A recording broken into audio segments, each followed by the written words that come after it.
정책 또 능력에 기반한 인물 선거가 아니라 누구와 친하다, 또 과거에 내가 이런 경력이 있다, 이런 걸로 선거가 좌지우지될 가능성이 좀 크다고 봤고요. 이것은 대구 시민을 위해서 결코 바람직하지 않다.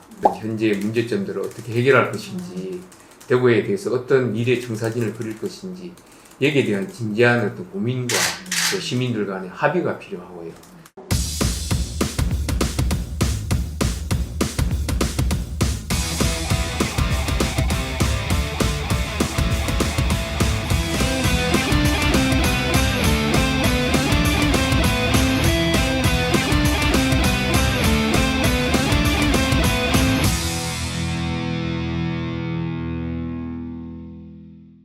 대구의 여러 가지 경제적 상황이나 통계 지표가 최악의 상황인데, 정책 또 능력에 기반한 인물 선거가 아니라 대선 분위기에 휩쓸려서 또 누구와 친하다, 또 과거에 내가 이런 경력이 있다, 이런 걸로 선거가 좌지우지될 가능성이 좀 크다고 봤고요. 이것은 대구 시민을 위해서 결코 바람직하지 않다. 현재의 문제점들을 어떻게 해결할 것인지, 대구에 대해서 어떤 미래 청사진을 그릴 것인지, 여기에 대한 진지한 어떤 고민과 또 시민들 간의 합의가 필요하고요. 그런 걸 통해서 변화의 어떤 혁신의 에너지가 생기는 것인데, 그런 것들이 실종되고 그냥 뭐 과거의 경력, 누구와 친하다 이런 걸로 시장이 뽑혀진다 그러면 그런 변화의 모멘텀을 마련하기 어렵고, 대구로서는 향후 4년뿐만 아니라 두고두고 큰 어려움에 직면하게 될 거다. 그래서 저라도 이 시장 선거가 어떤 정책 대결, 아이디어에 대한 대결, 어떻게 하면 시민들을 잘 섬길 것인가, 거기에 대한 대결이 되어야 된다. 그런 쪽으로 분위기를 바꿔야 된다고 생각했습니다. 현재 이제 유력한 후보로 거론되는 세 분이 공교롭게도 다 검사 출신입니다. 저도 검사 생활을 20년 이상 했고요.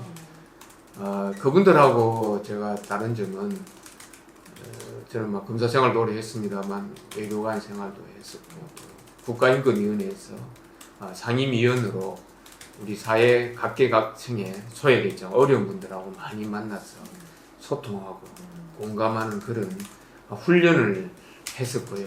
저는 이제 비록 저는 보수 정당의 추천으로 인권위원회에 갔습니다만, 인권위원회는 아시다시피 아주 진보적 기관입니다. 그 안에서 직원들하고도 서로 생각이 다른 부분은 다른 것이고요. 또 그러면 우리가 어디까지 합의를 이룰 수 있는가, 또 다른 부분은 왜 다른가, 그러면 앞으로 이 문제 어떻게 해결할 것인가, 그런 훈련, 그런 연습들을 계속 해왔기 때문에 대구 시장이 되면은 저는 진짜 시민들, 서민들하고 소통하면서 그 문제점을 해결하고 갈등을 풀어나가는 그런 시장으로서의 역할을 잘 감당할 것이다, 이렇게 생각합니다. 권 시장께서는 8년 동안 대구시를 위해서 나름대로 열심히 하셨던 분입니다. 일정 부분 성과도 있었고요. 하지만 대구의 어떤 장기적인 침체의 이런 방향을 바꾸지는 못했습니다. 그래서 새로운 리더십이 필요한 때라고 생각하고요. 역대 대구시장 어느 분도 삼선을 하신 분은 없습니다. 그래서 권 시장은 열심히 하셨고, 이제는 리더십 교체가 필요한 시점이다. 잘 결단하셨다고 생각합니다. 저는 대구시장에 대한 첫 번째 요건은 대구시와 시민에 대한 애정이 있어야 된다고 생각합니다. 저는 뭐 유년기부터 해서 초중고를 계속 대구에서 다녔고요. 또 대학 졸업 이후에도 8년 동안을 대구 경북 쪽에서 근무를 했었습니다. 대구에 대해서 누구보다도 애양심을 가지고 있다고 생각하고요. 그리고 이제 저는 어떤 저희 어떤 성격상 어떤 대구 시민들의 그 정서적인 그 아이덴티티라고 그럴까요? 그거를 잘 대표할 수 있는 사람이라고 생각을 합니다. 그러니까 대구시의 시장이 되기에 가장 정서적으로, 문화적으로 가장 적합하다고 생각합니다. 왜냐하면 저는 이 대구 시민들의 이 DNA에는 겉으로 화려한 것보다는 속이 알차고 진실되고 이루어내는 그런 것을 원하는, 사람에 대해서도 말만 이렇게 번지르하게 하는 사람보다는 속이 깊고 넓은 사람을 원한다고 생각합니다. 뭐 한자 사자 성어를 빌자면 무실역행. 저는 대구 사람들의 정서에 가장 맞는 용어가 무실역행이라고 생각합니다. 저는 이때까지 살아오면서 제 삶의 모토가 비모아 시임레스입니다. 쉬운 단어죠. 되다 비모아 더 큰 사람이 되라. 시임레스. 시임은 밖으로 보이는 겁니다.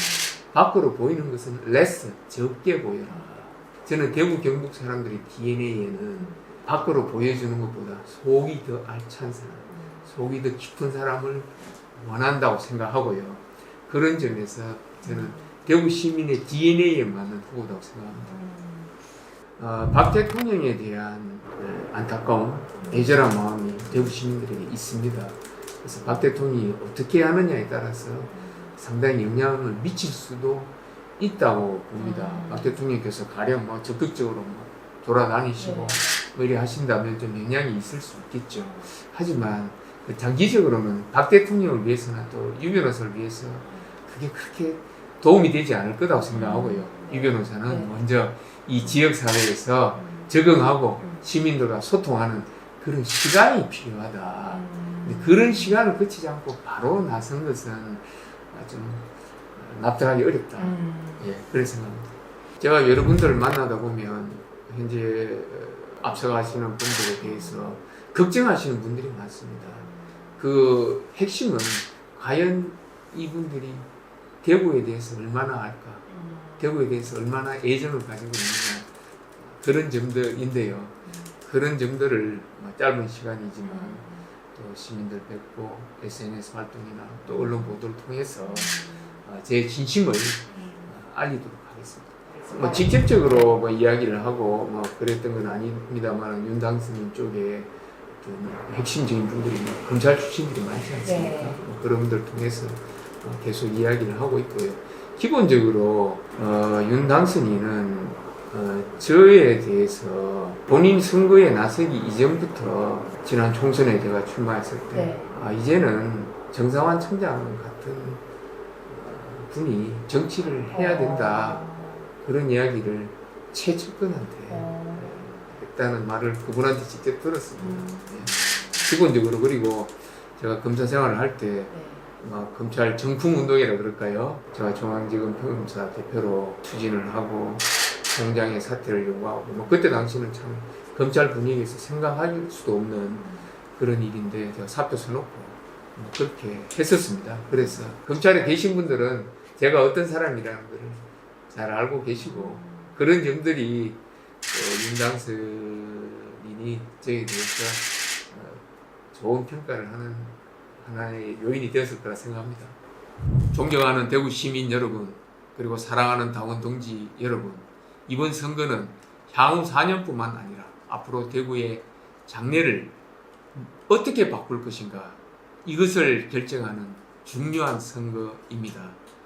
후보들 중에 누가 과연 대구를 사랑하고 대구에 대해서 고민해왔고 대구의 미래를 제대로 제시할 수 있는지 깊이 고민해 보시고 저에 대해서 더 많이 알아봐 주시면 반드시 제가 승리할 수 있을 것이라고 믿습니다. 감사합니다.